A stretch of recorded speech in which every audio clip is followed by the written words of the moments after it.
Friends, మొదటిసారి ఈ ఛానల్ను చూస్తున్నట్లయితే ఈ ఛానల్ను సబ్స్క్రైబ్ చేసుకోవాలని కోరుకుంటున్నాను. ఎందుకంటే నేను పెట్టే ప్రతి వీడియో మీకు నోటిఫికేషన్ రూపంలో రావడం జరుగుతుంది. ఈ ఛానల్ గ్రోత్ కూడా పెరుగుతుంది. ఈ ఛానల్ను సపోర్ట్ చేయాలని కోరుకుంటున్నాను.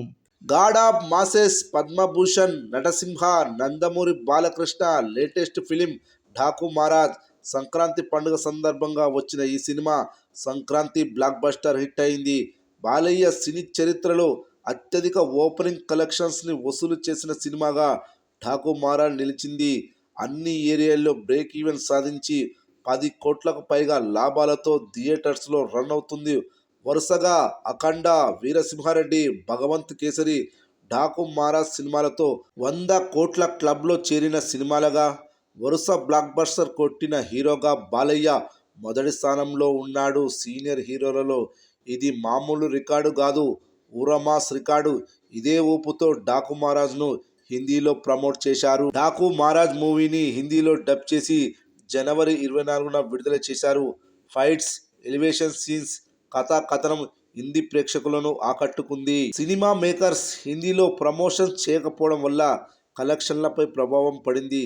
సరైన ప్రమోషన్స్ చేసి ఉంటే హిందీలో భారీ కలెక్షన్లు వచ్చేవి. అయినా కూడా నార్మల్ ఆక్యుపెన్సీతో థియేటర్స్లో రన్ అవుతుంది.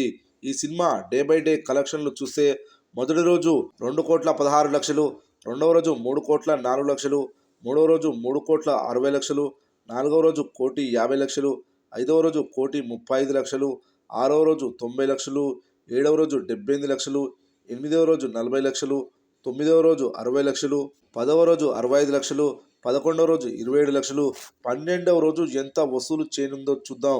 12వ రోజు థియేటర్ ఆక్యుపెన్సీ ఈ విధంగా నమోదైంది. Morning show 13%, matinee show 13%, first show 14%, second show 15% occupancy నమోదైంది. ఈ ఆక్యుపెన్సీని బట్టి చూస్తే 12వ రోజు 24 లక్షల గ్రాస్ వసూలు చేయనుందని తెలుస్తుంది. 12 రోజుల మొత్తం కలెక్షన్స్ వచ్చేసి 15,78,00,000 వసూలు చేసినట్లవుతుంది. హిందీలో వచ్చే ప్రతి రూపాయి ఠాకూ మహారాజ్కు లాభాలే.